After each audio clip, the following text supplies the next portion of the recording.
que tudo, a paz de Cristo é especial. A graça e a paz, eu sou o pastor Luiz Gustavo, estou aqui para compartilhar a palavra de Deus com você. E hoje nós vamos continuar a nossa série, A Beleza Oculta dos Salmos. Eu quero convidar você para uma leitura no Salmo de número 62, Salmo de Davi, que diz assim a palavra do nosso Deus. Somente em Deus, ó minha alma, espera silenciosa. Dele vem a minha salvação. Só Ele é minha rocha e a minha salvação, e o meu alto refúgio, não serei muito abalado. Até quando acometereis vós a um homem, todos vós para o derribardes, como se fosse uma parede pendida, ou um muro prestes a cair? Só pensam em derribá-lo da sua dignidade, na mentira se comprazem, de boca bendizem, porém no interior maldizem. Somente em Deus, ó minha alma, espera silenciosa, porque dele vem a minha esperança. Só Ele é minha rocha, a minha salvação e o meu alto refúgio, não serei jamais abalado. De Deus dependem a minha salvação e a minha glória. Estão em Deus a minha forte rocha e o meu refúgio. Confiai nele, ó povo, em todo o tempo. Derramai perante ele o vosso coração. Deus é o nosso refúgio. Somente vaidade são os homens plebeus, falsidade os de fina estirpe, pesados em balança, eles juntos são mais leves do que a vaidade. Não confieis naquilo que extorquis, nem vos vanglorieis na rapina. Se as vossas riquezas prosperam, não ponhais nela o coração. Uma vez falou Deus, duas vezes ouvi isto, que o poder pertence a Deus, e a ti, Senhor, pertence a graça, pois a cada um retribuis segundo a sua obra. Amém? Esse salmo de Davi é um salmo rico, que traz aí para o nosso coração algumas verdades e eu quero compartilhá-las com você agora. Bom, temos que nos lembrar que Davi, diferente do seu filho Salomão, viveu num período de constantes guerras. Salomão não enfrentou guerras. Salomão negociava, viveu um período que era, na verdade, fruto das guerras que o seu pai travou. A expansão do reino de Davi se deu por meio de guerras, de confrontos, né? E a expansão do reino por meio de Salomão, por acertos políticos, por diálogos, por muitas coisas que Salomão fez, algumas boas e outras ruins, algumas coligações que não foram boas nem para Salomão, nem para o povo de Israel. E a vida é sempre assim, né? Nós vivemos tempos de guerra, tempos de paz, né? Mas não há guerra que dure para sempre e nem tampouco paz que dure para sempre. Bom, muito bem. Davi, então, ele vive um contexto bélico, ele vive um contexto de muitas ameaças, há confrontos e problemas sociológicos instalados dentro de Israel antes de Davi ser rei e também depois de Davi ser rei.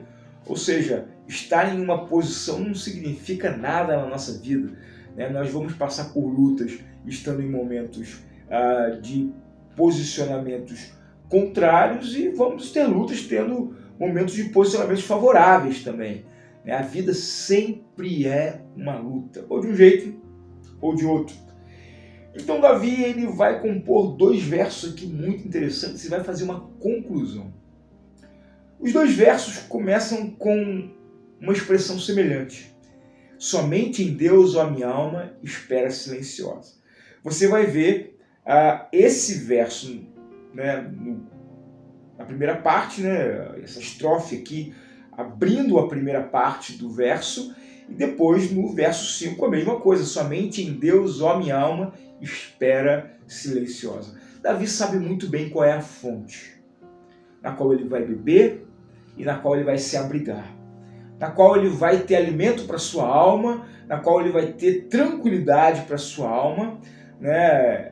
Em uma outra versão desse salmo nós vamos ler a palavra repousa minha alma, né? Ou seja, um dos grandes problemas da nossa vida, da nossa geração, de todas as gerações pregressas, são exatamente as aflições que nós vivemos do lado de dentro. Sabe, porque do lado de fora a gente dá um jeito. Porque do lado de fora a gente resolve os problemas. Mas quando a aflição está do lado de dentro, da alma, né, do corpo, do entendimento, quando o problema está aqui dentro dessa caixa, dentro da mente, a gente não consegue dormir, a gente não consegue se alimentar, a gente troca dia pela noite, a gente fica desesperado, depressivo. Porque muitas vezes nós queremos uma resposta aqui dentro, vindo lá de fora, e não vem. As respostas para o nosso conflito, as respostas para as nossas guerras e dramas pessoais só vão vir de dentro. Só vão vir do Espírito Santo que habita em nós. Então é um problema lá dentro que tem que ser resolvido lá dentro. Espera em Deus. Às vezes nós esperamos muitas respostas externas para problemas que são internos. São coisas que precisam ser tratadas lá dentro, né? Só dele vem a minha salvação. Ele é minha rocha e a minha salvação. É interessante que Davi, tanto no primeiro verso como no segundo verso, ou melhor, na primeira estrofe como na segunda estrofe desse salmo, ele vai entender que a resposta para as suas causas internas vem do Senhor, nunca do lado de fora. Davi vai reafirmar, tanto no início como depois na segunda parte, que Deus é a rocha e a minha salvação. Ele fala isso no verso 2, ele fala isso no verso 6. Dele depende a minha salvação. Ele é o meu refúgio. Mas é interessante que essa confiança que Davi vai externalizar nesse salmo, ela não é uma confiança que está passando por um caminho sem problemas. Pelo contrário. Aqui, a partir do verso 3, ele diz que há um problema, há uma crise. Ele diz assim: até quando acometereis vós a um homem, todos vós, para o derribar? Davi está apontando aqui para uma covardia. Vivemos tempo de covardia. A covardia sempre fez parte da sociedade que caminha, que tenta progredir, mas ela precisa progredir e romper no meio dessa covardia. Vários homens se arremessando, se acometendo contra um homem e derribando ele como se fosse uma parede pendida ou um muro que está prestes a cair. No verso 4, Davi traz à nossa reflexão um contexto que eu vivo, que você vive, que todo mundo de alguma maneira vive. Ele fala de algumas relações conturbadas e falsas. Ele diz aqui, na mentira se comprazem, porém as suas bocas bendizem, mas o seu interior maldiz. Quantos de nós não temos que lidar com a falsidade de pessoas que se comprazem, ou seja, que têm alegria na mentira? Quantas vezes nós não vamos ter pessoas diante de nós que com as suas bocas bendizem, ou melhor, falam coisas boas para você, ou batem no seu ombro e dizem que você é bom, que gostam de você, né? Uma das frases que a gente mais gosta de dizer e mais costumamos ouvir: tamo junto. Mas por dentro, essas pessoas que nos dizem isso nos maldizem, nutrem contra nós inveja, ciúmes, competição, facção. E quem sabe você não é alguém que também está sendo inclinado a ter esse tipo de comportamento, hein? Então, sabe, por mais que nós tenhamos que nos relacionar, eu costumo dizer que a palavra de Deus nos ensina que todos os frutos do Espírito nos foram dados, né? Eu não estou falando de dons, estou falando dos frutos, né? O amor, bondade, benignidade, a mansidão, o domínio próprio. Todos esses elementos que são consequência da ação do Espírito Santo na vida de qualquer pessoa, pelo menos deveria ser, eles não são dados para dar manutenção dos nossos relacionamentos. Já parou para pensar nisso? Todos eles. nos são dados para que haja manutenção no relacionamento. Porque cristianismo é relacionamento. Não tem como ser cristão sem ser discípulo, sem relacionar, sem pregar para outras pessoas, sem compartilhar as boas novas. Não tem, isso é cristianismo, isso é outra coisa. Então, Davi está dizendo, você vai ter que passar por isso, viver com isso, conviver com isso. Mas saber que a expectativa da tua alma não está nas pessoas, e nem nos relacionamentos, e nem nas coisas exteriores, mas a nossa salvação, a nossa alma espera e repousa no Senhor. Aqui no verso 8, o salmista diz: confiai nele, ó povo, em todo o tempo, derramai perante a ele o vosso coração, ele é o nosso refúgio. E aí ele vai fazer mais uma apresentação da sociedade. Somente vaidade são os homens plebeus. Falsidade, os de fina estirpe. Ele vai analisar aqui a classe pobre, a classe rica, e vai ver que nelas, tanto em uma quanto em outra, vão ter comportamentos ruins. É lógico que você vai encontrar gente boa, tanto entre os plebeus, como diz o texto aqui, como os de fina estirpe. Sabe, não é o dinheiro, não é o poder que corrompe ninguém. Mas eu acredito que o poder e o dinheiro, na verdade, revelam os que já estão corrompidos lá dentro. Sabe, não é o dinheiro que vai te corromper, não é o poder que vai te corromper. Tem muita gente que tem dinheiro e é digna, é firme no Senhor. E tem muita gente que não tem e não é. Tem muita gente que se vitimiza em uma situação, em uma circunstância, e quer sempre ser a vítima, quer sempre só reclamar e murmurar. Agora dá dinheiro e poder para essa pessoa, ela vai continuar sendo assim, ela não vai melhorar. Isso é caráter. Sabe, você não precisa nem ser crente para ter caráter, não. Caráter é uma coisa que tem muita gente que não é cristão e tem, e é bom que tenha. E tem muito cristão que diz amar a Deus, que diz amar Jesus, seguir Jesus, não tem caráter. Pecadores, todos nós somos. Errar, todos nós erramos. Mas tem gente que insiste em viver uma vida dizendo uma coisa e fazendo outra. Esse que é o grande problema. Errar, todo mundo erra. Cair, todo mundo cai. Né? Agora, permanecer caído e achar que tá legal, aí não. Verso 10 ele diz uma coisa muito interessante. Ele começa a fazer uma análise sobre a confiança que nós temos nas coisas desse mundo. As conquistadas, em primeiro lugar aqui, de maneira desonesta, verso 10. Não confieis naquilo que extorquis, nem vos glorieis na rapina. Se as vossas riquezas prosperam, não ponhais nela o seu coração. Aqui já é uma análise de uma prosperidade, seja ela lícita ou não. Tem muita gente que faz coisa muito errada para conseguir o que quer. Tem gente que paga um preço moral, espiritual muito alto para prosperar.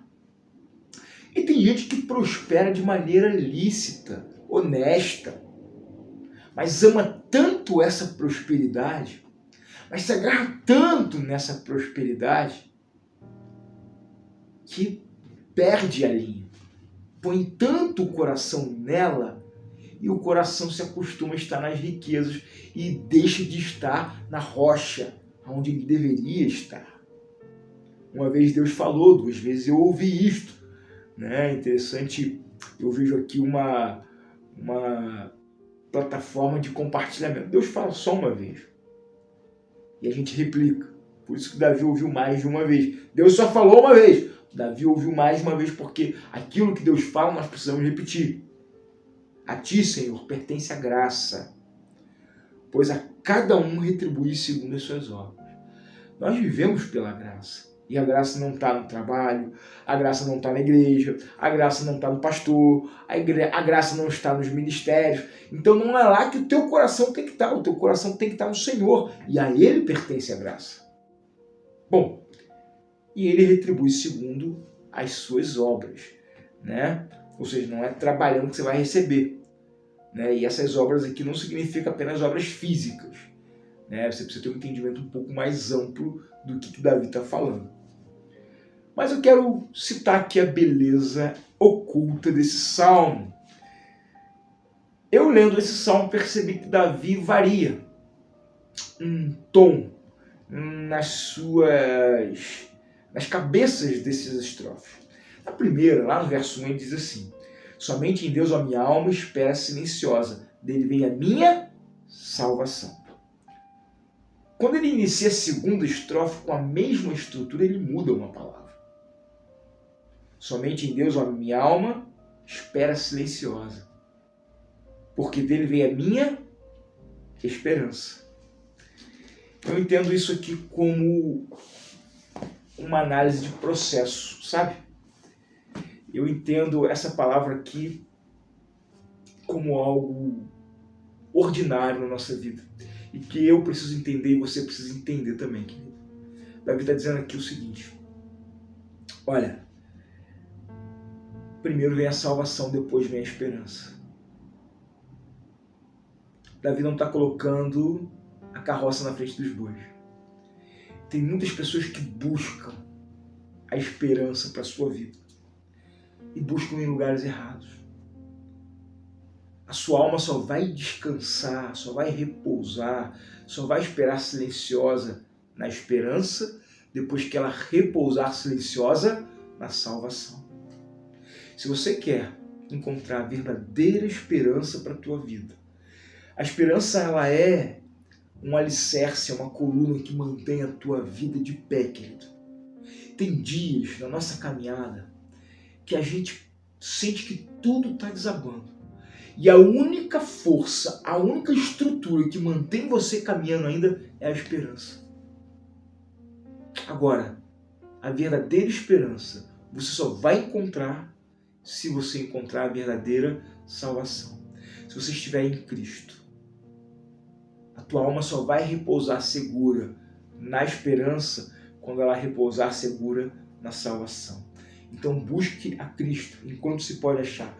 Entregue o seu coração para Jesus. Confie na salvação. E aí essa salvação vai produzir a verdadeira esperança. E o apóstolo Paulo vai dizer lá em Romanos que essa esperança não se confunde. Não coloque a tua esperança na riqueza, não coloque a tua esperança em relacionamentos, não coloque a sua esperança em lugares onde você deseja chegar, porque quando você chegar lá, quando você se tornar o que você quer ser, quando você juntar a riqueza que você quer ter, você vai perceber que elas são vaidade, mera vaidade. Elas não significam nada, não dizem nada, não constroem nada. Mas a verdadeira esperança está no Senhor. Que Deus abençoe você, que Deus abençoe a sua casa, a sua família. Nos encontramos na próxima semana aqui no programa Graça e Paz. De coração, irmão, quero te declarar a paz que vem de Jesus e vale muito, muito mais do que ouro ou outro metal, mais do que tudo, a paz de Cristo é especial.